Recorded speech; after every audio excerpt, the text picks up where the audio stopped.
right here, we've got just a general overview of the import process, just kind of start to finish, cradle to grave, as some people call it. It starts with you as an importer providing a purchase order over to your supplier.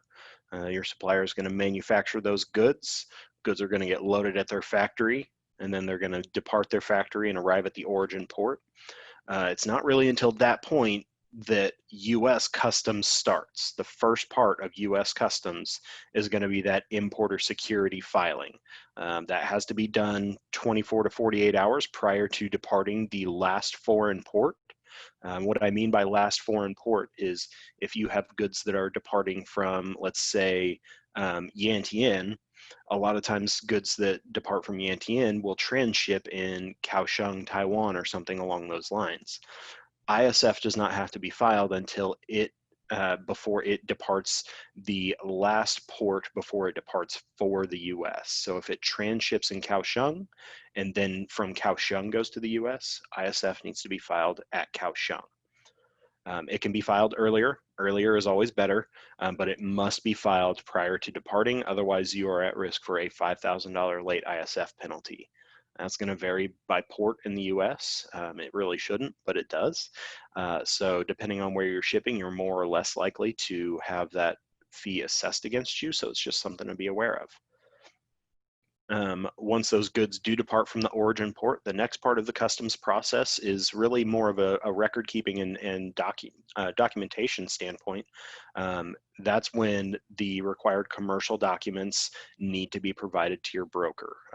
That's universal. It doesn't matter if your broker is Scarborough or someone else.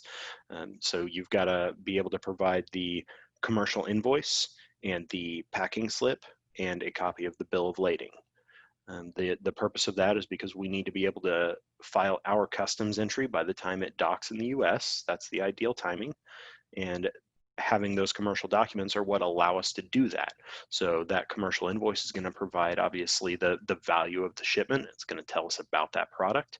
It's going to tell us what extra regulations might need to be applied in terms of dealing with the FDA, the USDA, ATF, whatever it might be. So that's why that commercial invoice is so important. The packing list is important because there are some tariffs that when you bring goods into the country, the amount of duties that you pay is actually dependent on the weight of the goods.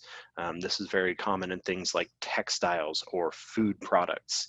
So things like that, having that packing slip is very important to make sure that you are paying the correct amount to Customs and Border Protection to make sure that they're not going to come after you for any additional duties and taxes.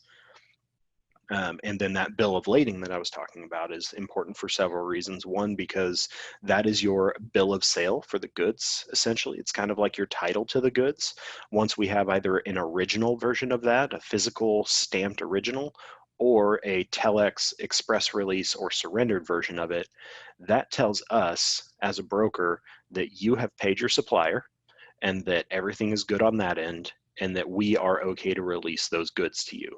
If we don't have that in hand, we cannot deliver that freight because at that time you don't actually own the goods if you haven't paid your supplier per whatever terms, whether it's 100% payment up front, whether it's 50% before receipt and 50% upon delivery of the cargo, whatever it is, your terms with your shipper have to be met. Otherwise, we cannot deliver that cargo.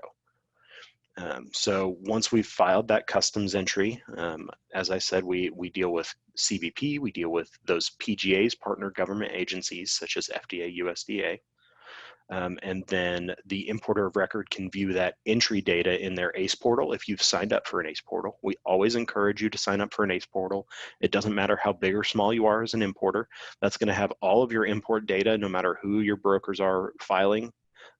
That's just kind of a central hub to get all of the entry data for your shipments. What that's going to have is basically an electronic version of the old 7501 form.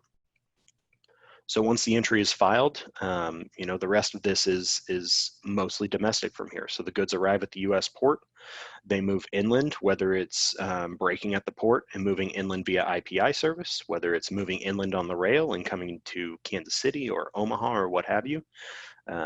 The goods will arrive at the inland port and be ready for pickup, and then they're delivered to either you as the importer or your client, however you've got that set up. So that's just kind of a snapshot of the import process. Excellent.